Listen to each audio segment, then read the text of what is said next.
Badan Pangan Nasional dan Polri telah menandatangani MOU dalam rangka memperkuat pelaksanaan program Badan Pangan Nasional, wujudkan ketahanan pangan pada 16 Januari 2024 lalu. Kepala Badan Pangan Nasional Arief Prasetyo Adi mengatakan, sesuai tugas pokok dan fungsi Bappenas, Bappenas berperan memastikan ketersediaan pangan dan harga untuk mendukung Badan Gizi Nasional dalam program makan bergizi gratis. Pangan nasional itu salah satu tupoksinya adalah ketersediaan dan stabilisasi pangan, kemudian ada penganekaragaman konsumsi dan keamanan pangan. Jadi yang berkaitan dengan support kita kepada Badan Gizi Nasional atau makan bergizi gratis tentunya adalah mengenai ketersediaan yang pertama, yang kedua harga, ya kita harus bisa berikan yang baik gitu ya, harga baik di tingkat petani, peternak maupun harga di hilir. Yang berikutnya lagi adalah mengenai penganekaragaman konsumsi dan keamanan pangan. Nah, keamanan pangan ini tentunya untuk pangan-pangan segar yang masuk ke SPPG ya itu harus memang ya kita random, minimal dia adalah satu food grade, dua tidak boleh mengandung boraks, tidak boleh mengandung berlebihan pestiside dan lain-lain gitu. Jadi keamanan pangan itu sangat penting. Jadi jangan dibilang pangan, Mbak Tari, kalau itu tidak aman gitu ya. Jadi pangan itu harus aman. Nanti akan jadi 2.000, akan jadi 3.000, akan jadi 5.000 SPPG ya. Satu SPPG itu mengcover kurang lebih 3.000. Ya. Bayangkan kalau nanti sudah 5.000 berarti 15 juta ya. Ini mumpung sekarang masih bertahap 1.000, 1.500, 2.000 gitu ya. Ini harusnya kita semua mempersiapkan sumber-sumber pangan lokal. Ya. Sumber-sumber pangan lokal dan peningkatan produksi. Jadi kalau nanti udah sampai 82,9 juta beneficiaries ya, penerima termasuk students, ibu menyusui, ibu hamil ya, udah sampai 82,9 juta, artinya Mbak Tari, satu hari kalau diputuskan menunya itu telur, ya berarti 82,9 juta telur, Mbak. Itu challenge-nya. Challenge-nya bagaimana kita bisa mengatur ketersediaan. Bagaimana kita punya stok. Saya menyarankan kepada Prof. Dadan, di setiap dapur-dapur itu harusnya sudah punya storage yang besar. Ya, punya storage. Jadi belanja itu nggak setiap hari untuk produk-produk yang shelf life-nya bisa diatur panjang. Sehingga ketersediaan itu bisa terjaga. Kemudian bisa juga untuk produk-produk yang fresh, ya mungkin itu bisa disimpan 1-2 hari, itu masih bisa. Tapi yang jelas, ya ketersediaan itu menjadi challenge utama.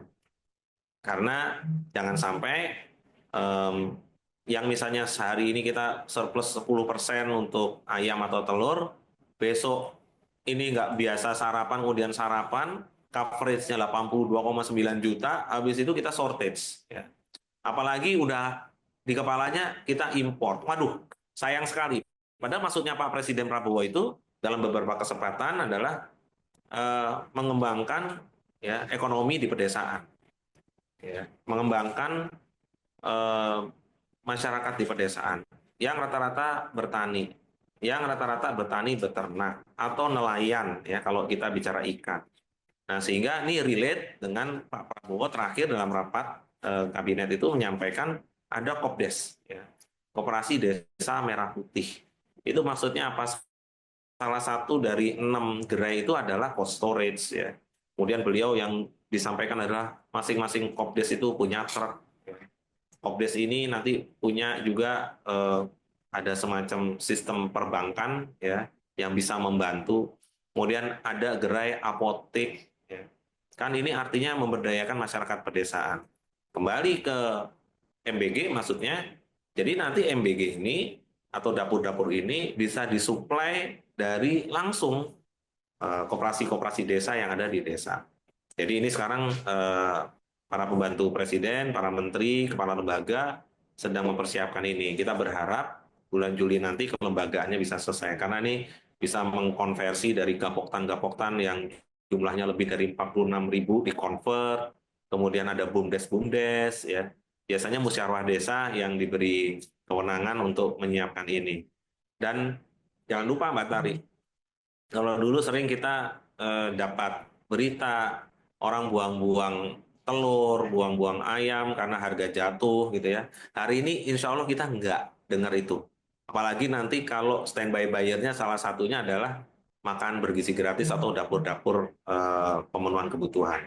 Jadi mudah-mudahan ini eh, bisa bersinergi ya antara hulu sama hilir ya, sehingga Badan Pangan Nasional, teman-teman dari kepolisian gitu ya, sibuknya itu untuk sibuk yang hal positif gitu ya.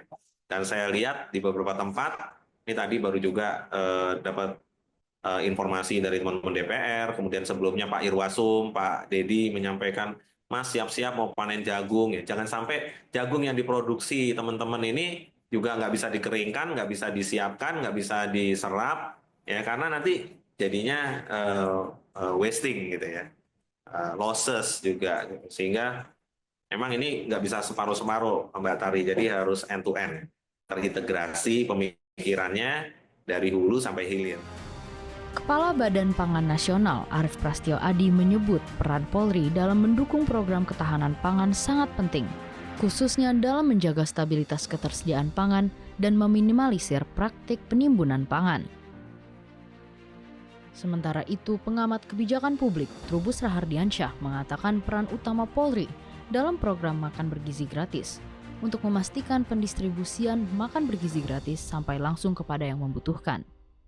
Ya, mulai dari persiapan, kemudian saat penyediaan, pengolahan, pendistribusian, kami juga masuk di dalamnya.